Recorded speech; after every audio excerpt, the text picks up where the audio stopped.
여호수아 12장의 말씀입니다. 여호수아 12장의 말씀을 드라마 바이블로 함께 듣도록 하겠습니다. 제 12장.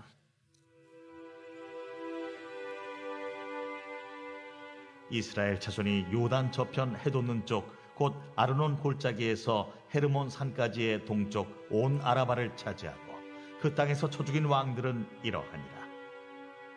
시혼은 헤스본에 거주하던 아모리 족속의 왕이라. 그가 다스리던 땅은 아르논 골짜기 가에 있는 아로엘에서부터 골짜기 가운데 성읍과 길르앗 절반 곧 암몬 자손의 경계 야복 강까지이며 또 동방 아라바 긴네롯 바다까지이며 또 동방 아라바의 바다 곧 여메의 베디어시못으로 통한 길까지와 남쪽으로 피스가 산기스까지이며 옥은 르바의 남은 족속으로서 아스타롯과 에드레이에 거주하던 바산의 왕이라.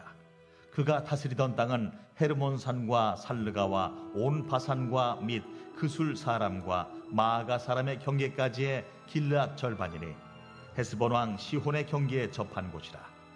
여호와의 종 모세와 이스라엘 자손이 그들을 치고 여호와의 종 모세가 그 땅을 루벤 사람과 갓 사람과 므낫세 반 지파에게 기업으로 주었더라.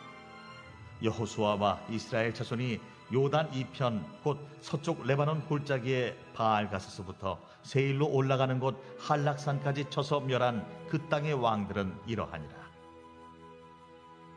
그 땅을 여호수아가 이스라엘의 지파들에게 구분에 따라 소유로 주었으니 곧 산지와 평지와 아라바와 경사지와 광야와 네겝 곧 헷 족속과 아모리 족속과 가나안 족속과 브리스 족속과 히위 족속과 여부스 족속의 땅이라. 하나는 여리고 왕이요 하나는 베델 곁의 아이 왕이요 하나는 예루살렘 왕이요 하나는 헤브론 왕이요 하나는 야르뭇 왕이요 하나는 라기스 왕이요 하나는 에글론 왕이요 하나는 게셀 왕이요 하나는 드빌 왕이요 하나는 게델 왕이요 하나는 호르마 왕이요 하나는 아랏 왕이요 하나는 림나 왕이요 하나는 아둘람 왕이요 하나는 마게다 왕이요 하나는 베델 왕이요 하나는 다푸아 왕이요 하나는 헤벨 왕이요 하나는 아벡 왕이요 하나는 라사론 왕이요 하나는 마돈 왕이요 하나는 하솔 왕이요 하나는 시므론 무론 왕이요 하나는 악삽 왕이요 하나는 다낙 왕이요 하나는 무깃도 왕이요 하나는 게데스 왕이요 하나는 갈멜의 용르암 왕이요 하나는 돌의 높은 곳의 돌 왕이요 하나는 길갈의 고임 왕이요 하나는 디르사 왕이라. 모두 31 왕이었더라. 아멘. 여호수아서는 모세의 죽음부터 여호수아의 죽음까지의 이스라엘의 역사를 기록하고 있는 책입니다. 여호수아서의 전체적인 구조를 살펴보면 1장부터 12장까지 서부 요단 동쪽 정복, 그리고 13장부터 22장까지는 이 정복된 땅을 분배하는 이야기가 나옵니다. 또 마지막 23장부터 24장까지는 여호수아의 고별 연설과 그다음에 세겜 회의로 나누어 볼 수 있습니다. 창세기에서부터 여호수아서까지 하나님께서 약속하고 또한 그의 백성에게 주어진 땅만큼 중요한 주제는 없을 것입니다. 창세기에 나오는 족장인 아브라함, 이삭, 야곱, 요셉, 이들은 약속을 받은 사람들입니다. 이들은 이미 약속의 땅에서 살았지만 여전히 나그네였습니다. 모세의 시대는 이 거대한 목표에 대한 약속과 성취 사이의 중간지대라고 말할 수 있습니다. 하지만 여호수아의 시대는 이제 성취의 시대입니다.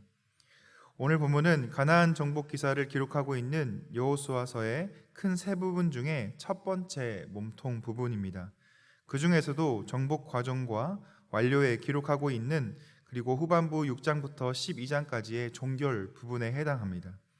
12장에서는 11장 16절부터 23절에 연이어서 이스라엘이 출애굽 이후에 치렀던 정복 전쟁을 통해 정복한 지역 그리고 정복한 지역의 왕들을 열거함으로 지난 정복 사업을 요약하고 있는 것이죠. 특히 앞에 11장 16절부터 23절이 이스라엘이 정복한 땅의 경계에 맞추어 정복 사업을 요약하고 정리하고 있다면, 여기서는 오늘 본문에서는 이스라엘이 정복한 지역의 왕들과 또 이들이 통치하던 각 지역의 소개에 초점을 맞추어서 요약하면서 정리하고 있는 것을 확인해 볼 수 있습니다. 12장까지 해서 이스라엘의 가나안 정복 전쟁이 1차로 완료되었습니다. 그러나 가나안 정복이 완전히 완료된 것은 아니죠. 즉 이스라엘은 현재 대부분의 가나안 족속을 진멸했지만 아직 하나님께서 아브라함에게 약속하신 가나안 땅을 완전히 차지한 것은 아니었습니다. 실제로 이스라엘은 땅을 분배한 후에 각 지파별로 정복 전쟁을 계속 이어갔으며 하나님께서 약속하신 가나안 땅을 완전히 차지한 것은 다윗 시대에 이르렀다고 성경은 말하고 있습니다. 아직 완전히는 아니지만 이스라엘의 정복이 완성되었습니다. 12장은 이것을 정리해서 보여주고 있는데 이는 정복이 완성됨으로써 하나님의 약속이 실현되었음을, 성취되었음을 성경을 읽는 모든 사람들한테 알려주는 목적이 있습니다. 이스라엘은 하나님의 이름으로 약속의 땅을 요구하며 차지할 수 있습니다. 왜냐하면 하나님께서 약속하신 땅이기 때문에 그렇습니다. 그러나 11세기 말부터 13세기 말까지 이어진 십자군 전쟁은 하나님께서 약속하신 전쟁이 아니었습니다. 자신들의 생각과 결정으로 결국은 욕심과 욕망으로 이루어진 전쟁이었죠. 하나님의 이름을 걸었지만 그 길은 오욕과 불명예의 전쟁이었습니다. 그러나 여호수아서에 나오는 이 정복 전쟁은 하나님께서 약속해 주셨고 그 약속을 성취하고 있는 그런 의미로서의 정복 전쟁이었다라고 말할 수 있습니다. 여호수아와 이스라엘의 정복에서 우리가 볼 수 있는 한 가지는 하나님께서 족장들에게 약속하시는 하나님이시라는 것입니다. 하나님께서는 창세기 12장 2절부터 3절에서 아브라함에게 큰 민족이 되며 큰 복을 받을 것이며 아브라함의 이름이 창대해질 것이며 축복의 근원이 될 것이라고 약속해 주셨습니다. 하나님은 이처럼 자신의 백성들에게 자손과 땅과 삶의 터전을 약속하셨고 또 함께 할 것을 약속하고 계십니다. 따라서 이스라엘의 생존과 희망은 이 약속에 달려 있는 것이죠. 모세오경으로부터 시작해서 여호수아까지 역사는 단순한 역사가 아니라 하나님께서 친히 약속하고 또 그 약속을 실현시켜 가시는 역사를 보여주고 있습니다. 약속과 성취의 역사인 것이죠. 11장부터 12장에서는 하나님께서 자신의 백성들에게 주시기로 약속한 땅 정복의 마지막 완성 과정을 오늘 우리에게 보여주고 계십니다. 이스라엘의 하나님은 우리들에게 약속하심으로 삶의 의미와 희망을 주시며 또 이 약속을 성취하심으로 우리에게 영광과 찬송을 받으시는 분이십니다. 현재를 살아가는 우리에게 요구되는 것은 하나님의 약속에 대한 신뢰와 하나님의 요구에 대한 순종인 것이죠. 모세와 이스라엘 백성, 여호수아와 이스라엘 백성들의 모습을 통해 우리는 신뢰와 복종의 삶을 살아갈 때 하나님께서 주시는 이 성취의 선물을 받게 되며 불신앙과 반역적 삶을 살아갈 때는 하나님의 은혜가 우리의 것이 되지 못함을 알고 있습니다. 신뢰와 복종의 삶을 살아가는 대표적인 예가 홍해와 요단강을 건넌 사건이라고 한다면 고라자손의 반역이나 아간의 범죄와 같은 사건이 이 불순종의 대표적인 예라고 말할 수 있겠습니다. 우리는 말씀을 통해 우리에게 약속하신 하나님 안에서의 여정을 걷는 사람들입니다. 그렇기에 이스라엘 백성들이 그러했듯이 우리 또한 하나님의 말씀의 약속을 신뢰하며 또 하나님의 말씀에 순종하며 나아가는 것이 우리의 삶에 필요하다고 성경은 이야기합니다. 그래서 하나님께서 무엇이라고 말씀하시는지 알기 위해 우리는 매일 성경을 읽어야 하며 또 매일 이 말씀 앞에 순종하며 살아야 하는 것입니다. 약속을 받아 이 약속이 이루어지기까지는 이 걸어가는 시간 또 걸리는 과정은 결코 쉽지 않습니다. 창세기에서부터 여호수아서까지 여전 곳곳에 잠재되어 있는 위험과 어려움, 환난과 실패를 우린 너무나 잘 알고 있습니다.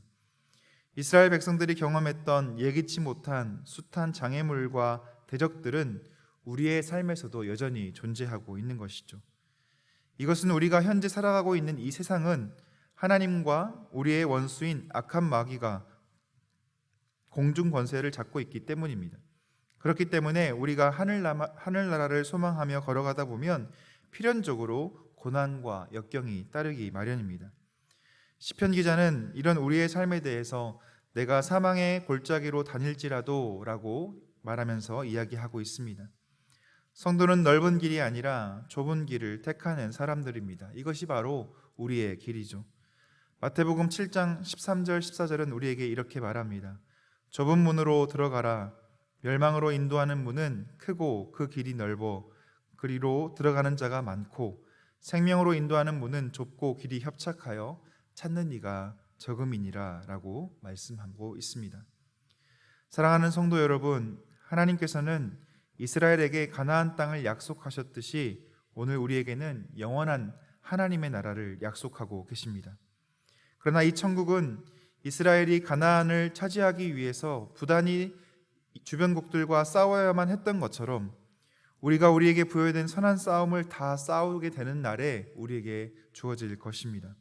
그러므로 천국 약속을 가진 저와 여러분은 아무리 이 신앙의 여정, 아무리 하나님 나라를 향해 나아가는 이 여정 가운데 싸움이 힘들고 어려워도 포기하지 않고 우리에게 능력을 주시는 하나님을 의지하며 서로 연합함으로 우리의 싸움을 싸워나갈 수 있어야 하겠습니다. 우리가 하나님을 의지하여 싸우는 한 우리는 날마다 승리를 거두고 마침내는 하나님의 영원한 나라를 기업으로 받아 그곳에서 세상이 줄 수 없는 기쁨과 만족을 누리며 살 수 있게 될 것입니다. 오늘 여호수아 12장의 말씀을 통해서 우리에게 주시는 그 하나님의 약속과 성취를 기억하시며 오늘 하루의 삶을 하나님 안에서 살아가시는 저와 여러분 되시기를 주님의 이름으로 축복합니다. 기도하겠습니다. 하나님 아버지, 오늘 본문을 통해 하나님께서 이스라엘에게 약속하신 이 약속이 이루어지며 마무리되는 것을 보게 됩니다. 신실하신 하나님의 약속이 이스라엘 가운데 이루어졌듯이 우리의 삶에도 하나님의 약속이 이루어지게 하여 주옵소서. 하나님의 말씀을 신뢰하며 이 말씀에 순종하는 저희들의 삶 되게 하시며 우리에게 주어진 장애물과 어려움에도 끝까지 주님을 신뢰하며 넘어설 수 있는 힘과 용기를 우리에게 부어 주옵소서. 우리에게 영원한 기업, 천국에 대한 소망과 확신을 가지고 저희의 삶을 살게 하시며 매일 이 확신과 소망을 삶으로 살아내게 하여 주옵소서. 이 치열한 싸움 가운데 우리의 힘 되어 주시며 우리가 넘어질 때 우리를 붙들어 세워 주옵소서. 하나님의 그 거룩한 영광을 저희의 삶에서 경험하게 하여 주옵소서. 감사드리오며 예수 그리스도의 이름으로 기도하옵나이다. 아멘.